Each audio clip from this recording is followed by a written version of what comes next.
Welcome to Growing Generations Casual Conversations. My name's Erica Horton. I'm one of the owners of Growing Generations, and it's August. August is National Breastfeeding Month, and so we thought what better way to celebrate than talk a little bit about what breastfeeding and breast milk looks like in surrogacy. It's a topic that we get lots of questions about from our wonderful surrogates and intended parents, so we're going to bring you some of the experts. Today, I'm joined by Connie, Kelly, and Jody, who are previous surrogates and moms, and they have lots of pro tips about pumping and surrogacy. So I'm going to have each one of them introduce themselves so you can get to know them. First up is Connie. Hi, I'm Connie. I have 3 kids of my own, and I have delivered 2 surrogate babies. I have breastfed and or pumped for all of them. And next up is Kelly. Hi, I'm Kelly. I had 3 of my own children and then 3 surrogacies. So a total of 8 babies that I breastfed and pumped for, some a little bit longer than others. And next up is Jody. Hi, I'm Jody. I have 2 sons of my own, and I carry 2 surrogate pregnancies, all that I nursed and pumped for. I'm also a birth and postpartum doula, so I work with clients who are breastfeeding and pumping themselves. We're so glad to have all of you with us today. Before we get started in the Q&A session, I just want to provide a baseline for this conversation. So first of all, choosing how to feed your baby is a very personal decision, and that's true when you're carrying your own child or when you're having a child through surrogacy, or you are a surrogate and you're making the decision about whether you're open to providing breast milk for the baby or babies that you carry. So this is a no judgment zone. Many people choose to go right to formula, and we have no judgments about that. There's no right or wrong, but this video is really geared towards folks who are trying to make the decision about whether breast milk is important to them or whether they're willing to provide it. So we'll talk through how that decision-making process worked for these 3 women and any insights they have in terms of how the process went, pro tips. We'll probably get some fun stories in here as well and laugh a little bit. So we'll start again with Connie. So Connie, tell us a little bit about how you navigated making the decision about whether you were open to providing breast milk and how that went for you. The decision was pretty easy for me only because I know that I wanted to breastfeed my own kids. So I was always pretty open to it. Of course, like you said, it's a very personal decision. It's always up to the parents. But for me, it was pretty easy to make that decision. Most other things, it's easier said than done, especially right after delivery. You have so many other things going on, and breastfeeding or pumping is, of course, difficult in the beginning. So I definitely think it's a decision that should not be taken lightly. Kelly, tell us a little bit about your experience in terms of making the decision to pump. Was it something you knew you wanted to do? Did you have to think on it? I mean, I definitely thought about it. I knew that probably if I was going this route as an intended parent, I would probably want that for my child. And so I was trying to think about myself and how that would affect my family. And of course, time. And then of course, what they want. So it was a little bit of kind of a compromise, a self-compromise. My first time I breastfed my daughter, no issues, didn't really have any problems with it at all. The second time my son didn't really care, I guess. It was hard pumping when there was a toddler running around, and then I'm trying to feed my son and he just doesn't even care. So he moved to formula pretty quickly. And then my last son, he was a really good feeder as well. So I kind of went into it knowing that sometimes what you're hoping for isn't exactly how it ends up. I also know that I wasn't great with pumping. Some women, they'll pump and they're like, oh, I get 80 ounces. And I'm over here with like 2 ounces going like, please just give me something. So I knew that going in. So when my intended parents had asked, like, we would love to have you pump, I was like, I can try. And you brought up a really, I think, important point that I think people should really think on, and that is like the best laid plans don't always go the way you hope. And like speaking personally, when I breastfed my own kids, like I went in thinking like, I'm going to breastfeed my kids, it's going to be awesome. And it was really hard. It was much harder than I expected it to be. And I, like you, had like a supply issue. And so I think it's really important for surrogates to be really generous with themselves. Like when your body isn't cooperating in the way that maybe it has in your own pregnancies and deliveries, like it happens, right? And on the intended parent side, like have your plan B, right? Like the pumping may not go as planned. And so being prepared to make a transition to formula just sort of has you in a better place mentally if it does come up. Jody, tell us a little bit about your experiences. Well, with my own children, I didn't really have any issues to speak of. It was quite some time ago, a couple of decades actually ago, that I fed both of them. So coming into it, I was kind of new all over again. And my first set of IPs were from Australia. They wanted breast milk. I was very pro breast milk, so I was definitely on board, but we knew that it would be limited to the time that they were in the States. About 3 weeks in, I got mastitis, and the decision was made for me to stop breastfeeding because it was awfully painful. And since we knew they would be leaving soon, we didn't see a reason to get past the mastitis and continue pumping. Instead, we just discontinued at that point. So when I went into my second surrogacy journey, I was a little hesitant about providing breast milk again. I didn't want to go down that road, but my IM was very insistent in a glorious way. And I'm so grateful that she was, because she wanted that breast milk for her baby so badly that she advocated for it. And I made it my life's mission to know how to properly pump for that baby. And we went into it just saying, let's start with a month. And then that went so well, we'll go to 3 months. And at 3 months, we just decided, let's see how long this goes. And I ended up pumping for a little over a year for the baby. And it went really well because I learned how to troubleshoot some of those initial supply issues. I learned how important the fit was when it came to flanges and breast shields, and what a difference that can make both in comfort and in supply. And you're sort of highlighting the opposite of what I said, right? Like you prepared yourself for, I don't want to say the worst, but maybe it not going super smoothly. And in the process of doing that, like it all sort of worked out for the best. So that's fantastic. And, some intended parents worry like, well, what if I get matched with a surrogate and she's fantastic and a perfect match in every other way, but maybe she doesn't have a history of being able to pump well. Maybe with her own kids, she tried pumping and it didn't work well. We oftentimes have surrogates who are delivering around the same time who maybe do want to pump, but their intended parents don't want breast milk, or maybe they live internationally. So there have been cases where we've been able to pair up surrogates with intended parents just for the purposes of breast milk, or at least having a backup to sort of take the pressure off if a surrogate's concerned that she's not going to be able to provide breast milk. So that's always something we can explore if a situation calls for it. Now that we've talked a little bit about making the decision to provide breast milk, to accept breast milk, et cetera, now we're going to talk a little bit about how the process unfolds, and we're going to provide you with some pro tips around how to prepare and things you might want to think about as you move through each stage of the providing breast milk process, whether that's through pumping or actual latching.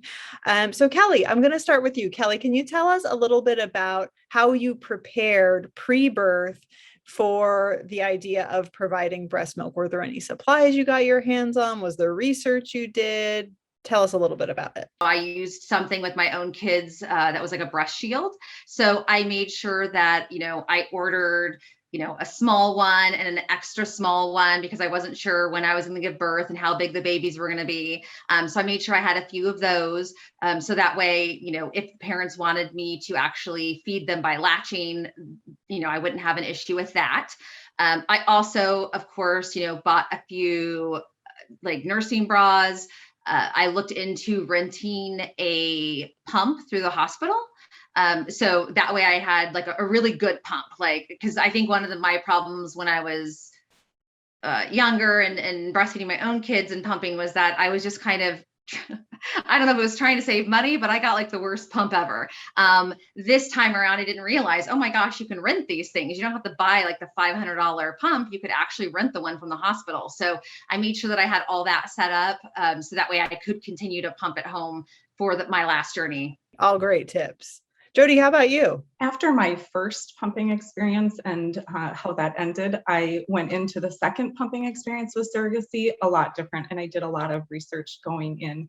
I knew that part of my trouble the first time was improper fits with the flanges and the shields. So I ordered a few different sizes ahead of time, knowing that when a woman first starts breastfeeding, her nipple size can change, and that affects her supply and how it can come in. So I made sure to have a few options from what naturally came with my pump. I also remembered that I would be married to that pump, and so I needed one that would not have to be plugged into a wall because I don't live within 4 walls all of the time. So not only did I rent the hospital pump, but I did purchase a travel one as well, so that when I was out of my house or somewhere that had a plug-in, I would have the option of being able to pump outside of it. So I stocked myself up with some supplies that I'd be able to choose from along the way, and made sure that I had a couple of pumps that would fit into my lifestyle. So let's talk a little bit about the time in the hospital and your experiences and decisions that had to be made during that usually 2 to 5 day period, depending on whether you deliver vaginally or via C-section. Connie, do you have any insights? Like, how did it go for you with your deliveries? Did baby latch? Did you pump right away? Was it pretty straightforward and simple? Were there challenges? I think, like we have already discussed, nothing goes as planned. My first surrogate delivery was kind of traumatic. I hemorrhaged a lot. There was a lot going on. So in the hospital, the last thing I wanted to think about was pumping. I knew that my milk was going to come naturally within the next few days, so I really wasn't worried about it while I was in the hospital. And it did.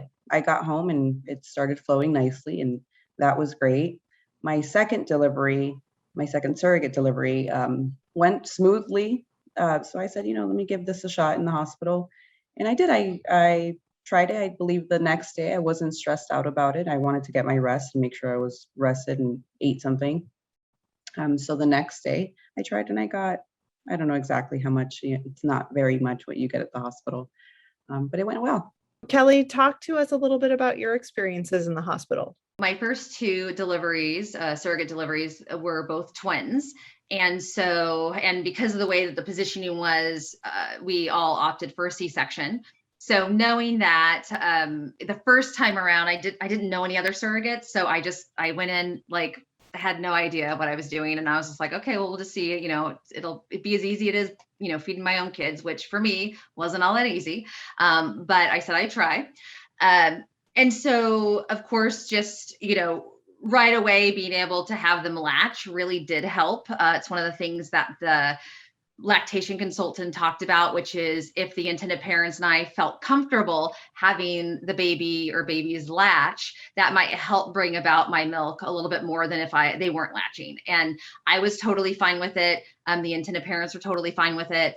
I know for me at first, I kind of had this thought of like, oh gosh, like since you don't really bond at all with the baby when you're pregnant with it as a surrogate, I had this kind of thought in my mind of like, oh gosh, what if I breastfeed this baby and then I'm going to have that bond or connection? But that didn't happen at all. So it was just like I was feeding a friend's kid. My third time, my water broke and I went to the hospital, not really planned too much at that point in time. And the baby ended up being in the NICU for just a few days. And so I was able to pump and then deliver. I could, the intended parents made sure that I had a little band to where I could go and drop off the breast milk for the baby in the NICU when they weren't there. I mean, I think so far in this conversation, like nothing has gone exactly the way someone thought it would go. So that's, again, the theme here. Welcome to parenting, by the way. That's also how it works.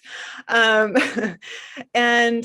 Kelly, you brought up a really important topic that I really want to touch on, and that is like to latch or not to latch. And that is such an incredibly personal decision, both for the surrogate and the intended parents. I mean, I think some intended parents, it could very well make them feel anxious and be like, ooh, I don't know how I feel about that. And same for the surrogate. Like you said, you experience, you're like, I think it'll be okay. And then when you did it, you were right about how you felt about that. So honor your feelings, right? Like don't feel guilty about maybe having concerns about that, and just be open about your concerns, and don't allow the concerns of maybe your intended parents or your surrogate to offend you, because everyone's sort of just looking out for their best interest in terms of protecting their mental health. And surrogacy is already a lot for people to process emotionally, because we're just not taught our entire lives about how surrogacy relationship works. Jody, now to you. Tell us about your experiences in the hospital. I'm grateful that the topic about latching or not latching came up. I think that sometimes there's some fear involved behind surrogates who have parents that may not want her to latch. And while it's true, there's a conversation that happens between a baby's saliva and the nipple and can help both the production of milk as well as the composition of that milk. It isn't essential to a successful breastfeeding journey or pumping journey for that matter. Women can lactate even without a baby ever latching. In fact, women can lactate without even being pregnant at all. So it's definitely a personal decision that both surrogates and IPs hopefully can come to an agreement on. I was in a situation where both of my IPs wanted me to latch with baby and actually nurse baby every opportunity I had while we were together. So for the first couple of weeks of both babies' lives, the babies did latch in addition to my pumping. I think what I found was that in a situation where you're latching, adding a pumping session behind the nursing session will actually increase your supply. So if you're in a situation where latching happens, adding the pumping session on the end of it was something that I did, and it helped bring my supply in a little bit faster than it would have if I was solely pumping. But I was open to the idea that at any point, even though we went into the birth knowing that babies would be latching, if some point along the way the parents had changed their mind and wanted me to go straightly to pumping, I was open to that. Now let's talk about transition to being home, settling into a pumping schedule, storing, freezing, shipping. I want to hear everything you got around all those topics. Connie, how about you? You want to start us off? I think having a schedule is so important, especially in the beginning. You're going to be married to your pump. It's going to be your best friend, or not sometimes, especially in the beginning. Jody, tell us a little bit about your experience transitioning to being home. I think that one of the best pieces of advice early on when trying to establish a supply is consistency and schedule. Those things have been mentioned before. Skipping those middle of the night pumps is not ideal. We're tired. All we want is to sleep. We've probably been dreaming about sleeping that whole last third trimester when we weren't sleeping because of a moving baby. But that's the biggest time to establish supply. The night when we're all relaxed and everything's going well, that's actually when milk is produced the most. And so missing those pumps is actually counterproductive to building a supply. So maintaining a routine is really important. I set up a pumping station, so I never had to leave my bed when I would pump at night. I made sure I had the clean supplies for each feed so that I didn't need to wash in between. I had a cooler with ice in it so that any of the milk that I had pumped that night could go straight into the cooler and then into the fridge first thing in the morning. So setting up a successful pumping station at night is probably my best piece of advice that I would give for those first few days, weeks, months in establishing a supply. And Jody, I know you shipped your breast milk too. So how did that go? I mean, did you use FedEx? What was your schedule in terms of sending boxes? Tell us about how that worked for you logistically. I did ship, and actually that brings up a really good point that my IPs, since we went into that second surrogacy not totally sure how the breast pumping would go, my IPs found another surrogate who was willing to donate her milk. So they had some backup milk as my supply came in, but I was pumping after each feeding session with them so that we could get ahead. Another piece of advice is to pump 5 minutes longer than you see any milk. It tells your body that you need more milk than it produced. So I was pumping a lot. Pumping can, especially in the beginning, be 10 to 12 hours attached to a pump. And some days I even had 18 hours nursing a baby. So I shipped milk on a frequent basis in the beginning. And then we were able to get ahead of him and stretch it out to shipping between every 2 and 3 weeks. With the Polar Tech boxes and the Techna Ice, and that lasted the majority of the pregnancy. And then as we went further on, they got closer together as I began weaning. All right, let's talk a little bit about weaning. And I have, over the course of my career, I have heard so many interesting ways about the way people approach weaning. So, Connie, what did you do? Did you just taper? Did you have a method? Talk to us about how you did weaning. Weaning was one of the things that I have with every pregnancy and breastfeeding journey have been so scared of, because you hear all these scary stories and it's so painful and the cabbage leaves. I am lucky, I guess. I didn't have to do any of that. I did just taper down, less pumping sessions, and it was great. It was actually pretty easy. I did my last journey, I did the cabbage leaves just to give it a shot. I guess it helped, but I was pretty lucky in that way. A few quick things before we wrap up. Number one, I like to talk a little bit about the financial aspects of providing breast milk. You heard Jody, Kelly, and Connie talking about like lots of supplies, shipping, etc. So there is a cost associated with breast milk. And you also heard about how much time is involved. These 3 women spent countless hours providing breast milk. So surrogates are compensated a weekly rate to pump breast milk. They're reimbursed their expenses. So we're happy to provide an estimate for any intended parent who's interested in providing breast milk, and we can do that based on the amount of time you're hoping to receive breast milk for. So just simply ask us and we'll get that together for you. And lastly, we have a lot of great helpful resources. You heard us talk a lot today, but we also have some guides that we can send along to you that include tips about pumping, shipping, supplies, so that you have everything you need in one place. We just think it's fun sometimes to bring those guides to life by having a conversation, and we hope you enjoyed spending time with us today. Thank you. Bye, everyone.